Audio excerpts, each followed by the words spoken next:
सुबह का समय था। शिवपुर गांव में सूरज की पहली किरण खेतों पर पड़ रही थी। मुर्गे बांग दे रहे थे और लोग अपने अपने काम में लग रहे थे। मिट्टी की खुशबू हवा में घुली थी। इसी गांव में रहता था राजू, एक मेहनती और ईमानदार नौजवान।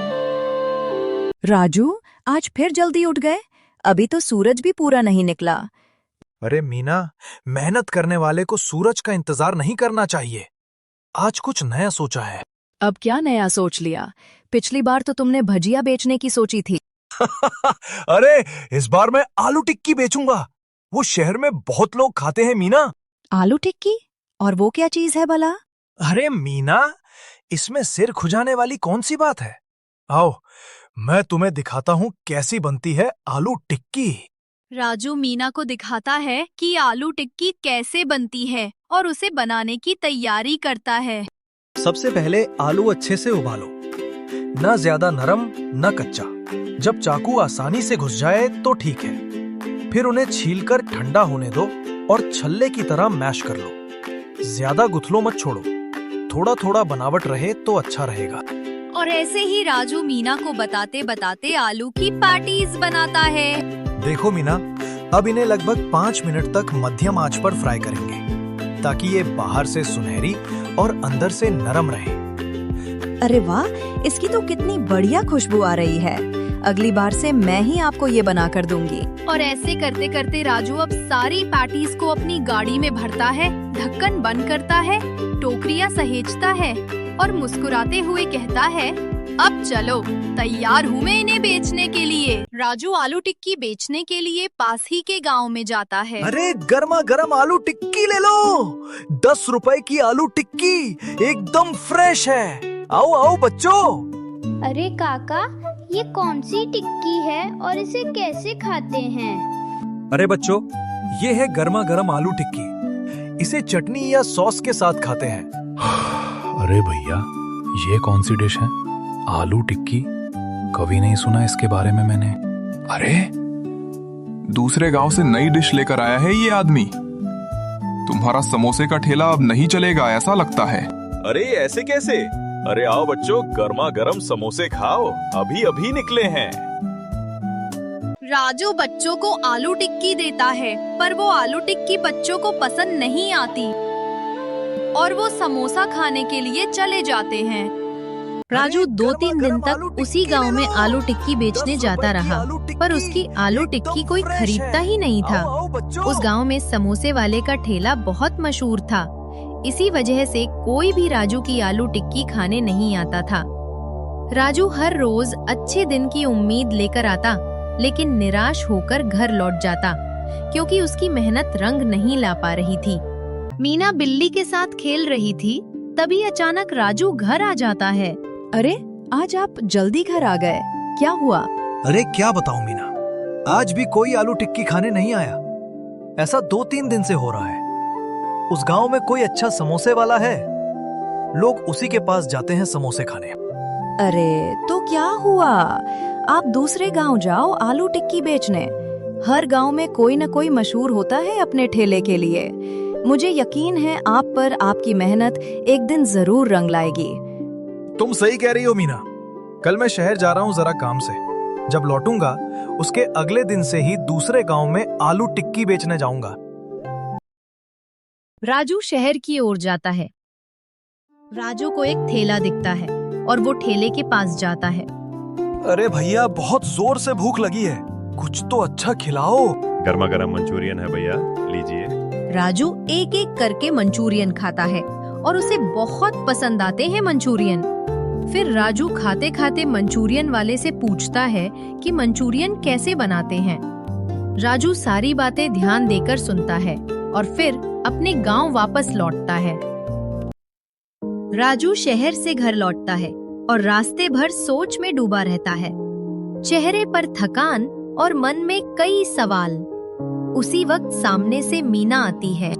अरे, आप आ गए शहर से? कैसे रहा आपका काम और शहर में क्या चल रहा है आजकल? अभी अभी पहुंचा हूँ मीना।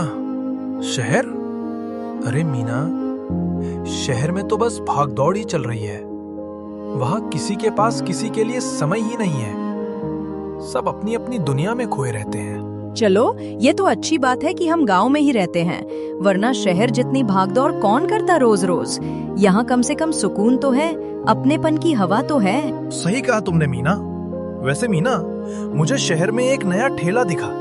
उसमें एक आदमी गोभी के मंचूरियन बेच रहा था। राजू मीना को शहर की बातें और गोभी मंचूरियन की पूरी कहानी बताने लगता है।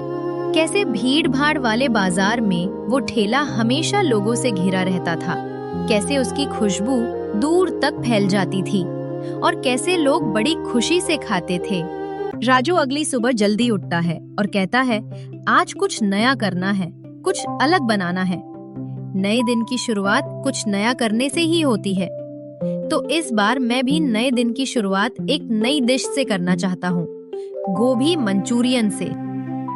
राजू अपना ठेला गांव की बाजार में लगाता है और उसके ठेले पर लोग आना शुरू हो गए थे। लोगों को मंचूरियन भेल पसंद आने लगी थी। अरे आओ आओ, मंचूरियन भेल लो, शहर की फेमस डिश मंचूरियन भेल। अरे राजू, जरा मुझे भी खिलाओ ये शहर की डिश मंचूरियन भेल। भाई खिलाऊंगा, सबको ये मंचूरियन भेल मैं खिलाऊंगा, और वो भी प्यार से। अरे शाम, 2 किलो प्याज, 2 किलो आलू देना और थोड़ा हरा धनिया, साथ में थोड़ी सी हरी मिर्च भी दे देना। हाँ, देता हूँ। वैसे चंदू भैया, आज आपने ठेला नहीं लगाया। राजू को देखो, शहर से कौन सी डिश लाया है, क्या पता लोग मजे से खा रहे हैं राजू के ठेले पर। अरे हाँ, मेरी सब्जियां खत्म हुई, इसीलिए आज मैंने ठेला नहीं लगाया। इसी बात का फायदा उठाकर राजू ने बाजार में ठेला लगा दिया। कल मुझे जल्दी आकर ठेला लगाना पड़ेगा, नहीं तो मेरे ग्राहक कम हो जाएंगे। चंदू को राजू का ठेला देखकर बहुत दुख हुआ और वो वहाँ से घर चला गया। अरे सुमन, सुना तुमने? वो राजू अब भेल में मंचूरियन डालकर बेचने वाला है। तो क्या हुआ? गांव वाले वैसे भी कुछ नया पसंद नहीं करते। मुझे डर है, अगर उसकी चीज लोगों को पसंद आ गई तो हमारा धंधा चौपट हो जाएगा। तो फिर कुछ ऐसा कर कि उसके ठेले पर कोई आए ही ना। चंदू के दिमाग में लालच की आग जल उठी। राजू सुबह जल्दी उठकर अपने सारे काम करने लगता है, जैसे कि गाजर, गोभी, हरी मिर्च और प्याज जैसी ताजा सब्जियां काटकर तैयार करता है और सॉस बनाता है। उसमें मीना भी उसकी मदद करती है। अरे मीना, जल्दी जल्दी करो, अब मुझे ठेला तैयार करना होगा और बाजार के लिए निकलना होगा। लोग मेरा इंतजार कर रहे होंगे। हाँ बाबा, हाँ। वैसे ये मंचूरियन भेल लोगों को पसंद तो आ रही है ना? कहीं ये भी आलू टिक्की की तरह नहीं बिक रहे? अरे हाँ मीना, लोगों को बहुत पसंद आ रही है हमारी मंचूरियन भेल। लोग मजे से खा रहे हैं और धीरे धीरे भीड़ भी बढ़ती जा रही है। यहाँ तक कि दूसरे गांवों के लोग भी हमारी मंचूरियन भेल खाने आने लगे हैं। अरे वाह, ये तो बहुत अच्छी बात है। आपकी मेहनत रंग ला रही है। भगवान की कृपा है हमारे ऊपर। अब चलो, सब सामान पैक करो और बाजार जाने के लिए तैयार हो जाओ। लोग राह देख रहे होंगे मंचूरियन भेल वाले की। राजू सब सामान पैक करता है, गाड़ी सजाता है और बाजार के लिए निकल जाता है। राजू मंचूरियन भेल बना ही रहा था, तभी अचानक एक पंडित जी राजू के ठेले पर आ गए। अरे बेटा, ये मंचूरियन भेल क्या भला है? एक प्लेट लगाओ जरा, मैं भी देखूं कैसी लगती है ये मंचूरियन भेल। अरे पंडित जी, ये शहर की डिश है। इसमें थोड़ा भारत, थोड़ा चीन और बहुत सारा प्यार बसा है। ये लीजिए। वाह रे राजू, ये तो गजब चीज है। मसाला भी संतुलित और स्वाद भी अलग। धीरे धीरे गांव में बात तेजी से फैलने लगी। राजू की मंचूरियन भेल बहुत अच्छी है। अब राजू के ठेले पर बहुत लोग मंचूरियन भेल खाने के लिए आने लगे। ये है चंदू का ठेला। जब से राजू का ठेला गांव में चलने लगा है, तब से चंदू को दिक्कत आने लगी थी। इसलिए चंदू लोगों को राजू के बारे में गलत संदेश देने लगा। अरे आओ आओ, गर्मा गर्म चाय के साथ पकौड़े खाओ। गांव का मशहूर ठेला, चंदू का ठेला। अरे भाई, तुमने राजू की मंचूरियन भेल खाई कि नहीं? मैं तो हफ्ते में 4 बार तो वहीं से खाता हूँ। अरे जाऊंगा ना राजू के ठेले पर मंचूरियन भेल खाने। सुना है गांव के सभी लोग अब वहीं खाने जाते हैं। चंदू को अब डर लगने लगा कि कहीं मेरे सारे ग्राहक राजू के पास न चले जाएं। इसलिए वो लोगों के बीच झूठी अफवाहें फैलाने लगा। अरे सखाराम और रामलाल, क्या तुम राजू के बारे में बात कर रहे हो क्या? मैंने सुना है वो खाने में मिलावट करता है। अरे चंदू, ये क्या बोल रहे तू? राजू और ऐसा कैसे कर सकता है?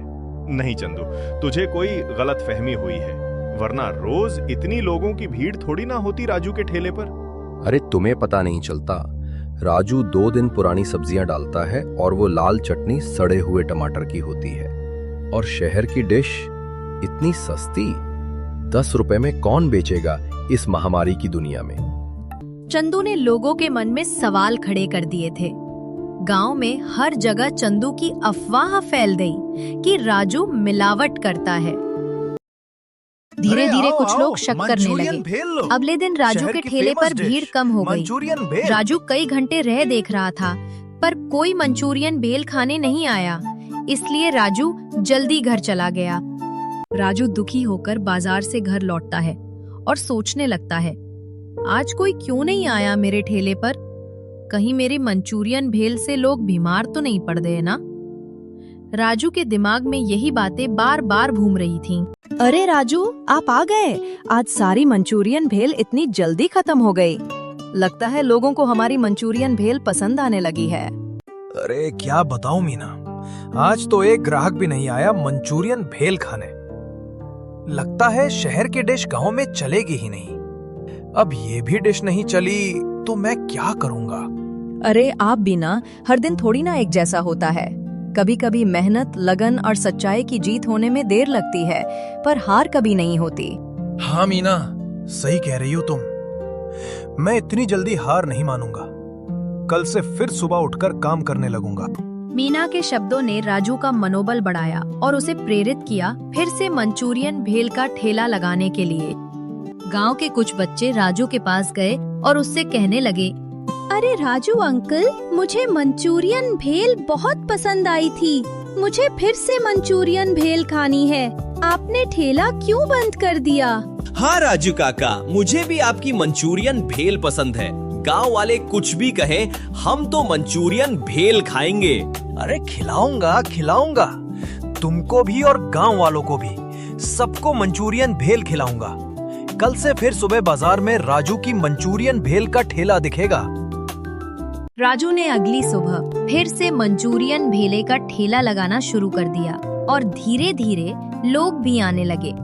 राजू के ठेले पर भीड़ देखकर चंदू को और भी ज्यादा दुख हुआ। चंदू अब घबरा गया था। उसे लगा कि राजू का ठेला उसके ठेले से ज्यादा चलेगा, इसलिए उसने सस्ता तेल और बासी सब्जियां डालनी शुरू कर दी खाने में, और खाने के दाम भी कम कर दिए। गांव वाले सस्ता खाना मिलने की वजह से चंदू के ठेले पर खाने के लिए भीड़ लगाने लगे। अगली सुबह ही गांव के अस्पताल में बहुत भीड़ हो गई। सबके पेट में दर्द होने लगा था। तभी वहां गांव के सरपंच आ जाते हैं। अरे काका, क्या हुआ है सबको? आज इतनी भीड़ क्यों है अस्पताल में? पहले कभी इतनी भीड़ नहीं थी यहाँ।